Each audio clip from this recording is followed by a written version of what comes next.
E nessa reforma da Previdência, as pessoas têm cada vez, isso é um efeito das redes sociais, lido mais aquilo que já acreditam, têm reforçado cada vez mais uma ideia pré-concebida que lhes foi dada, e isso está quase que inviabilizando o debate.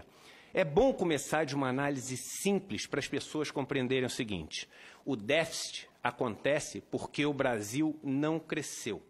Se o Brasil tivesse crescido minimamente ao longo dos 3 últimos anos, e a gente vai discutir aqui a questão do ovo e da galinha, se a gente não cresceu por causa da Previdência, ou se o déficit da Previdência vem porque a gente não cresceu, mas fato é que se o país tivesse crescido 2% ao ano, metade do que cresceu entre 2005 e 2013, a gente teria hoje um superávit primário de mais de 100 bilhões de reais no país. A gente está falando aqui de uma proposta que afeta 100% da população brasileira. São poucos momentos onde a gente para discutir isso. E como a gente pode estar com uma pressa tão grande de aprovar uma coisa que se você der um Google sobre déficit da Previdência, dê um Google, eu fiz isso na semana passada, você vai ver. Previdência tem déficit de 195 bilhões. Rombo da Previdência aumenta para 290 bilhões no mesmo ano. A farsa chamada déficit da Previdência. Déficit do INSS é de quase 200 bilhões. CPI confirma, não tem déficit na Previdência Social, a CPI que o senhor, com muita eficiência, presidiu. E o rombo da Previdência é uma mentira. Como podemos estar apressando uma questão onde a sociedade não sabe ao certo chegar nos números? Einstein dizia que a média é um perigo. Porque se você tiver com metade do seu corpo no forno e metade na geladeira, na média você está na temperatura ambiente, na prática você está morto. Ou seja, essas contas, olhando só a da urbana, ela é maior o que você arrecadou entre 2010 e 2015 do que o que você gastou com os trabalhadores urbanos. O trabalhador rural ele foi incluído na Constituição de 88 para se fazer justiça social, porque passou décadas sendo aquele boia-fria, safreiro, meeiro, que não tinha a menor condição de sobreviver. Logo, inicia-se com um estoque de pagamentos a se fazer sem nenhuma contribuição. É claro que é estruturalmente deficitário, mas a função dessa Previdência não é equilibrar as contas, é equilibrar uma injustiça social. A Previdência do Trabalhador Rural existe para equilibrar uma injustiça social. Porque o senhor, como constituinte, sabe que em 1988 criou-se um pacto social. Um pacto onde, copiando simplesmente, não inventamos a roda, o que aconteceu na Europa, o que aconteceu nos Estados Unidos, que agora é tão exemplo para o Brasil, a gente criou uma rede de proteção social, a Seguridade Social, o Social Security. Quando você abre hoje os jornais, assiste o noticiário, você vê o seguinte: representantes dos bancos, que são os macroeconomistas que sentam lá no ar-condicionado. Quando você liga a televisão, até aqui na TV Senado, você vê o quê? Brancos, ricos, que vivem o dia inteiro no ar-condicionado, comentando sobre a questão da Previdência. E a pergunta que eu faço é a seguinte: quantos negros já foram ouvidos no Jornal Nacional, já foram ouvidos no Jornal da Bandeirantes, no Jornal do SBT, nas primeiras páginas dos principais jornais do Brasil? Quantos negros foram ouvidos falando sobre isso? Quantos representantes dos trabalhadores rurais? Quantos representantes das pessoas que mais vão ser impactadas por essa Previdência estão sendo ouvidos? Ora, por quê? Porque quem veste um terno e trabalha no ar-condicionado e tem mais dinheiro é mais inteligente? Agora, se ter militares ajudou o governo a ser empático aos militares, ter negros no governo, ter mulheres no governo, mais do que somente 2, faz também o governo ser um governo empático a essas causas. Isso. E quando o ministro da Economia diz o seguinte: é 1 trilhão, senão eu estou fora, ele não leu a Constituição Federal.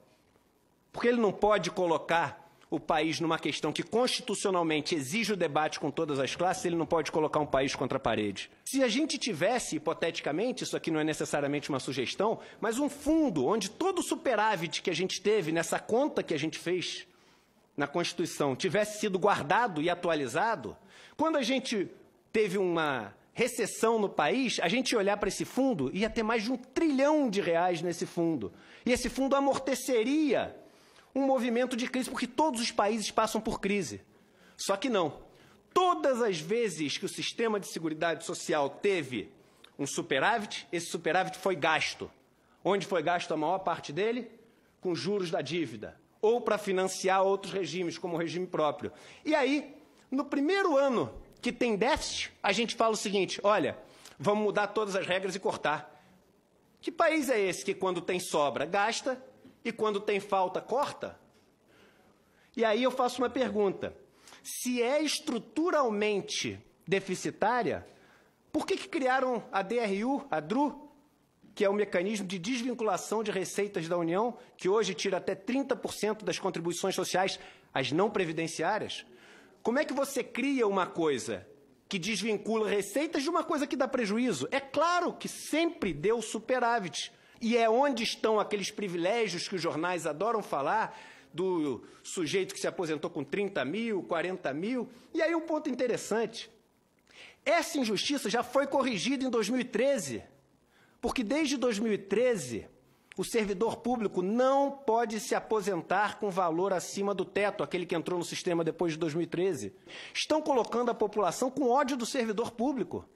E é muito paradoxal ter um governo que fala que tem que ser patriota, nós temos no Brasil que ser patriota, nós temos que no Brasil cantar o hino todos os dias, mas temos que odiar aqueles que representam a nação, porque nação é o grupo, o Estado é a pessoa jurídica que representa esse grupo. Como é que a gente vai ter ódio daqueles que nos representam? Isso é um gráfico, senador Paulo Paim, do World Inequality Report, a maior instituição do mundo, com dezenas de milhares de funcionários e colaboradores no mundo inteiro que estuda desigualdade. E desde 2005, ali mais ou menos, o Brasil passou a ser o país do mundo que mais concentra renda no 1% mais rico. Nós somos, segundo o estudo da OCDE, de todos os países estudados, o segundo país que cobra maior alíquota de produtos e serviços do mundo. E esses são os impostos que impactam os pobres. Por quê? Porque tudo que o pobre ganha, ele gasta. Tudo que o pobre ganha, vira bens e serviços. Aí já uma informação muito útil para todo mundo. Todo o dinheiro da Previdência Social que é pago no RGPS ninguém ganha mais do que o teto lá de 5 mil e poucos reais, ninguém ganha mais. Todo esse dinheiro, imediatamente depois que é ganho, ele é gasto. Metade desse dinheiro, portanto, volta automaticamente para o governo como impostos. Se você somar o que volta para o governo como impostos daquilo que é pago pelo RGPS, imediatamente ele também vira superavitário em qualquer situação e muito superavitário. O Brasil é o país do mundo que menos cobra alíquota de imposto sobre renda, lucro e ganho de capital, de todos os estudados. Somos um paraíso fiscal para os ricos. Essa é a verdade. A maior parte da renda dos ricos é recebida via dividendos. E os dividendos são isentos. Só nós e a Estônia não tributamos dividendos no mundo. Somando os dois, o que se paga dentro e fora da empresa, no Brasil a gente paga menos de 30%, porque a gente tem a figura do juro sobre capital próprio também, que é mais uma moleza que o empresário tem no país. E a gente quer ser igual aos Estados Unidos. Os Estados Unidos, somando os dois, o empresário paga 57%. A gente quer ser igual à França. Na França, somando os dois, o empresário paga 64%. A gente quer ser igual à Austrália. Na Austrália, somando os dois, o australiano paga 49%. E aí, eu sempre falo, porque o rico no Brasil tem mania de falar o seguinte, olha, eu até pagaria mais imposto se tivesse, pelo menos no país, educação de qualidade, saúde de qualidade, boas estradas. Aí eu falo assim, meu amigo, o dinheiro que você tem foi um dinheiro acumulado em cima dessa estrutura aqui de juros. E você tem dinheiro hoje para comprar um bom carro, para ter um bom plano de saúde, para botar seus filhos numa escola particular boa. Então, o seu imposto volta como educação, volta como saúde, volta como transporte. O imposto que não volta é o imposto do pobre. E o que a gente gera com isso? Uma sociedade onde não tem meritocracia.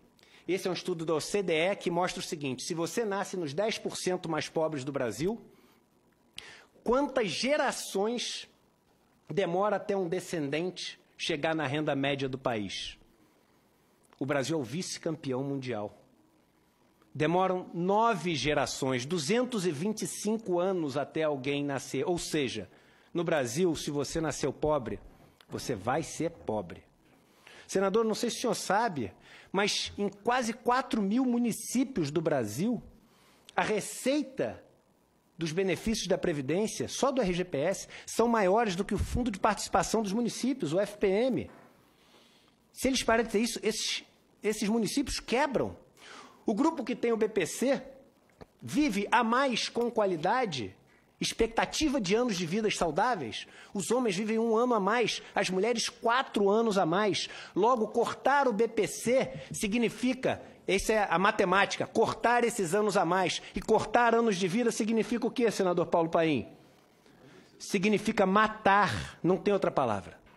Quem aceita essa reforma da Previdência do jeito que veio, tratando as pessoas que vivem na miséria, porque só alguém que vive na miséria pode receber o BPC, tratando alguém que não tem a capacidade física de exercer mais nenhuma função, que são as pessoas deficientes que recebem o benefício do BPC.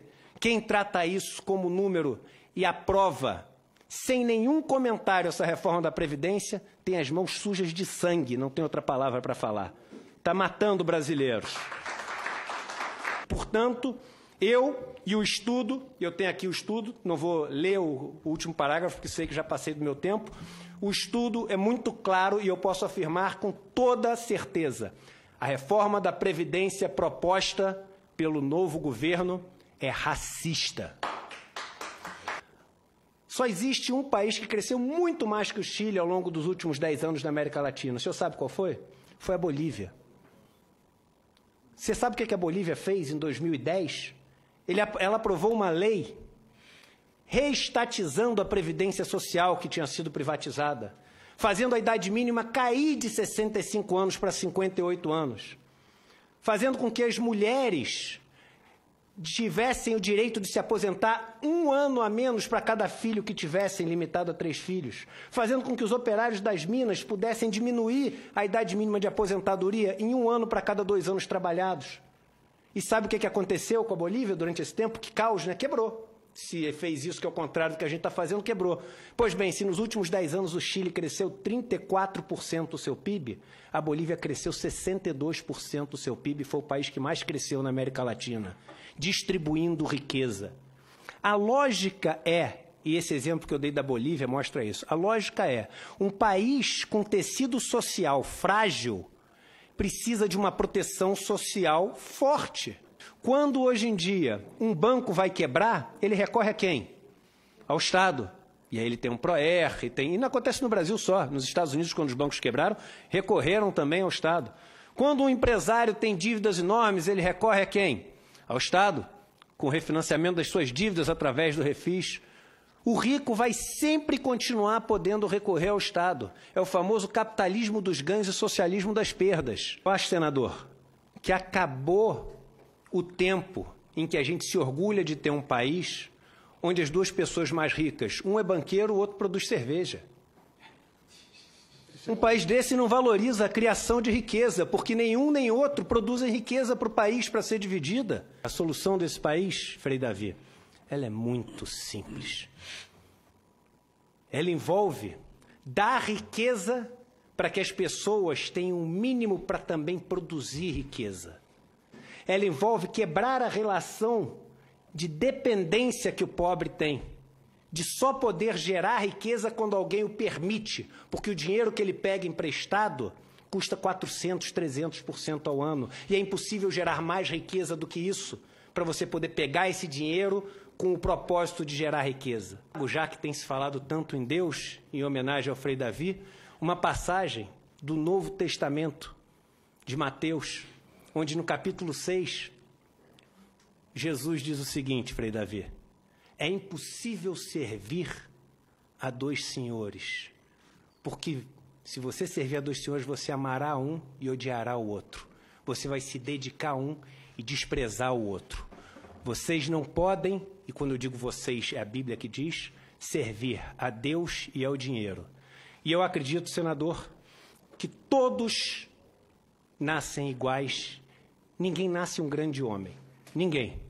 São as escolhas que algumas poucas pessoas têm o direito de fazer na vida, que são tão difíceis, que dão a chance a essas pessoas de se tornarem ou não grandes homens. E os senhores senadores da República estão hoje diante de uma dessas grandes escolhas: servir ao dinheiro e ao capital financeiro, ou servir a Deus que está representado no nosso povo, dizendo não a essa reforma da Previdência como ela foi proposta pelo governo. Muito obrigado.